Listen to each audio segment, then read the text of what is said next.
Pretty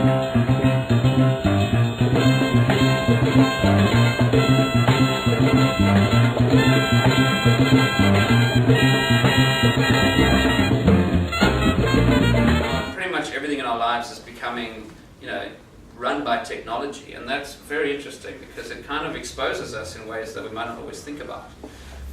Basically, our lives are online, they're interconnected, we rely on all kinds of systems whether we realize it or not.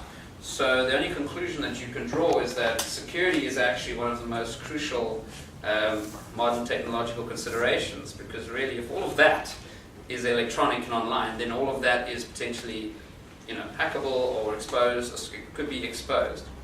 And really what attackers were trying to do is they wanted to own your computers, they wanted to own your PC at home, or they wanted to own your servers at the office by hacking into them, getting access to them, and using them to do all kinds of things. Really what you've had is you've had clusters of, let's say, a company network where you have your servers and your PCs and everyone sits inside the network, and all your services are internal. You've got your email server and your calendaring server and your file server. It's all kind of inside this company network. And then there's a connection to the internet, which is where all the bad stuff comes from. So what you had to focus on from a defense point of view was just the perimeter of this sort of circle, if you like, which represents your network. So it wasn't that hard. If you could defend the perimeter, whether it be at home or whether it be at the office, it made it, then you were pretty likely to be fairly secure provided you didn't do something stupid. But good firewalls, good antivirus, good security scans, etc. could pretty much do that. What we're seeing today is a bit of a shift away from that. It now looks a bit more like this, where you've got devices up there plugging into this cloud of the internet via 3G, ADSL, Wi-Fi, and then accessing a stack of distributed services across the internet. So you might have your company network, which you access by VPN or something like that. Your email might be on Google Apps. You might be storing your files on Dropbox. You might have all your customer CRM data in Salesforce. You might be getting all your music out of iTunes, and you might be running your life on Facebook. So it's completely scattered all over the place. So the question now is, where do you draw that red line? There isn't really just a simple defense perimeter that you could set up anymore. It's very, very hard for a company to wrap arms around this sort of thing. So kind of where we are now is that attackers want to own your identity. And it's simple to see why. Your digital identity gives you access to your life, your online banking, the place you work at, the emails you read, your Twitter account, the lot. So identity is an extremely valuable thing, and identity is ubiquitous across these distributed systems. You don't log into one central point anymore. You're logging into hundreds of different websites every day. You're logging into Gmail, you're logging into Facebook, you're logging into whatever it is that's out there. And that's totally distributed and out of the control of any one particular central point. So if I can get your identity as such, I can get access to all kinds of things. It's very hard to protect against that. Your identity allows access to everything, and the scary thing is that right now, the vast majority of that identity is basically protected by a username and password. But it's pretty frightening because a username and a password is really not that secure. And I think most people, probably most of you in this room, either use the same password for everything, or you've got a very simple password, or you maybe have 2 passwords max that you use. And so, if I can figure out what your password for your Gmail is, I could probably get into everything else. So that's quite scary. Your entire life can be owned by a simple piece of text.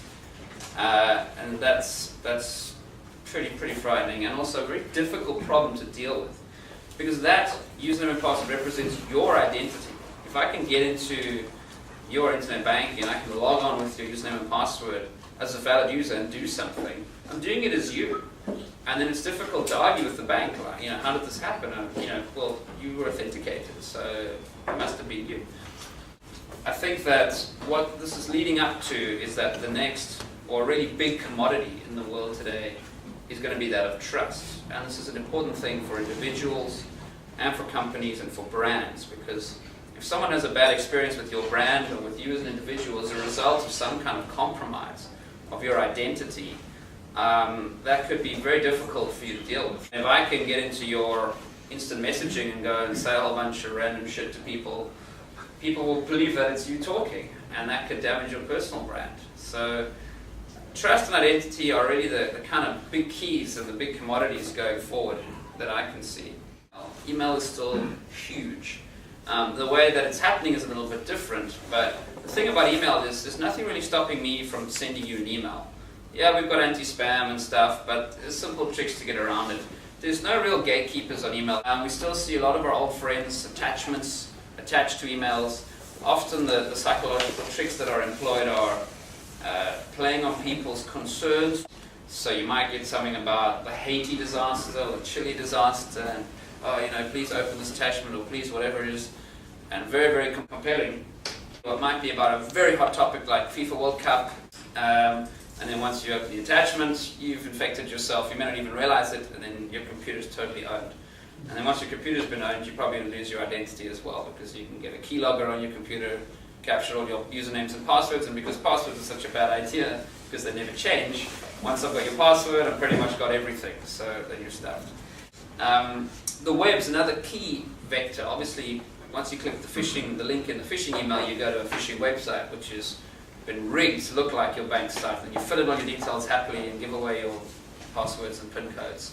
The other thing that you see a lot of is, again, playing on brand trust, is fake sites or altered sites or DNS poisoning, where you have sites that look like they are part of a brand that you know or believe in or trust, but they aren't really, and they're using you for something. It could just be to get you to come to the site, and then something pops up and says, do you want to accept something? Well, then you just go yes, and then you've installed something on your computer which has compromised you again. And then you carry on browsing what looks like the Nike site or something along those lines. So the web is a major delivery mechanism. We've also seen guys hacking into sites, let's say a major company site, and then embedding malware in the site. So when you browse that site, you're browsing the site and you don't even realize that in the background some little JavaScript script or something is running and is installing malware on your machine. That's why it's good to browse the net with antivirus software running, please people. But again, like the best software can only do so much. It's down to being aware of these things as well. For instance, if you think you're at a certain site, just have a look and see, does the web address make sense? Is it www.pickandpedicos, or is it randomcrap.ru/something or other sort of, people, it's obvious things like that. Same story with emails. If you get an email and it's sort of coming from fishpaste@yahoo.co.jp and it's trying to be an absent email, clearly it isn't. Another really interesting thing that we've seen happening is an extension of man-in-the-middle attacks, which is man-in-the-browser attacks. And these are designed to circumvent the security that's been put in place for internet banking. A lot of the banks have been employing two-factor authentication these days, which is basically they're SMSing you a one-time password. I'm sure you guys have seen it. When you're doing a transaction, you have to wait for an SMS to arrive with a random code, and you type it into the browser, and that authenticates the session. In principle, that's called two-factor authentication. In principle, that is a really good idea. It's much better than just a normal password. But you heard about, Fred's mom, who got a new computer, went on internet banking, and then a short while later started having money transferred out. How did that happen? She was on FB, she was using in context, she was getting those SMSs. So man-in-the-middle and man-in-the-browser attacks are quite interesting. They basically, what they do is the attack is designed to actually capture, when you type that random code into your computer, they capture it. And then they feed it back into the session for themselves and take the session over. So that whole SMS idea is pointless. The other type of interesting attacks that we've seen also in the banking field is along the social engineering lines, which is all about convincing people to do something that they shouldn't. So on the consumer side, it's like sending a well-formatted email that convinces you to click a link or do something silly. You can also do social engineering of companies. So what we found in some instances is that they phone up the bank call center and they just social engineer the consultant to change the cell phone number for your account. And all the SMSs get sent to their phone, and they just log in again. Another interesting trend has been rogue security software, which is literally, it's like malware that installs itself on your computer when you're browsing around, and then it pretends to be antivirus software, and it bugs you until you pay for it. So I think the big message here is you've got to be always careful what you trust. Just because you see something on the screen doesn't mean it is so. To date, historically, the majority of viruses and what have you, exploits and so on, have been targeted at Microsoft platforms. But that's just because there's been 90% of people using Microsoft platforms.